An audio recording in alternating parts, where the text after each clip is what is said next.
I'm making a series of videos to document my experience with my rotator cuff tear, my fall, um, my doctor's experience, PT, surgery, and so I'm making these videos not just to document, but for everyone out there that has questions, that want to know what the procedures are, how things happen, um, what physical therapy is like, questions to ask doctors, how do they determine surgery, etc., and how to get ready for everything.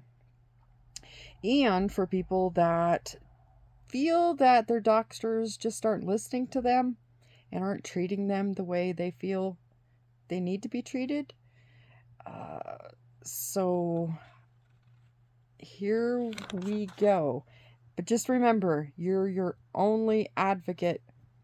So if you don't speak up and you just go along without questioning doctors, you may not get the treatment that you need or deserve. So I'm going to start number one video off with how I got the tear. And I do have cheat sheet because, I am an older lady and my memory isn't as good as it used to be. So I have a little cheat sheet that I can go off of so I don't forget anything. So at the end of November, we had a really big storm. We had lots of snow and it turned to ice. I live in Montana, so we get a lot of snow and ice here. And I fell, twisting my ankle, falling to the ground, and I landed right on my right elbow. And at the moment, my pain was so bad in my ankle, I didn't even realize that I had injured my shoulder. So after I laid there a couple minutes, seriously, a couple minutes, the pain was so excruciating. I finally got up, hobbled into the house, and sat there. Now, I am 52 years old. I have weak ankles. I have twisted my ankles a lot over my life. And every time I've ever went to the doctor for it, they were like, oh, it's just a sprain, go home, put it up, put ice on it, you'll be fine. So I didn't go to the doctor.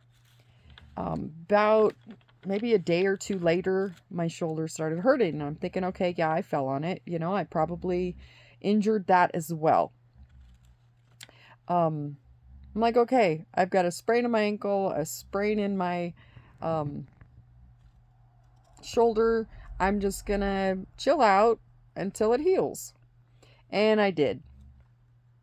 And let's see, it was probably about 5 weeks later. It wasn't healing, so I was like, okay, I need to call my doctor. So I called my doctor, and instead of them making me an appointment, they were just like, go to the ER, get an x-ray. So I went to the ER, got an x-ray. It showed nothing. Nothing's broke. Great. They took an x-ray of my shoulder, not my ankle. I wasn't worried about my ankle anymore, but they took it of my shoulder because I was still in excruciating pain. I couldn't lift it. I couldn't lift things. I couldn't sleep.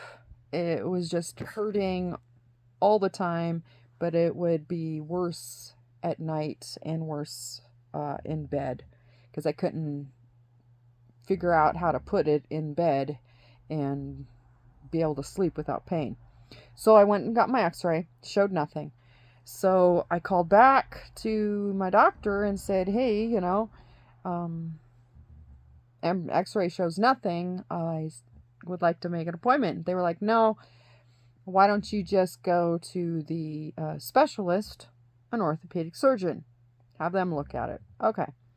So I call them and make my first appointment. That was, I think, beginning of, or yeah, mid-December. I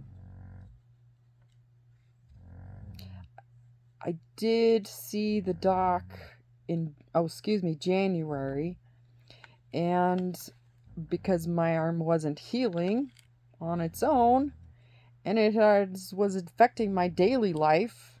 So if you do have pain in your shoulder and you can't lift your arm 90 degrees, this is my left arm, this arm's fine.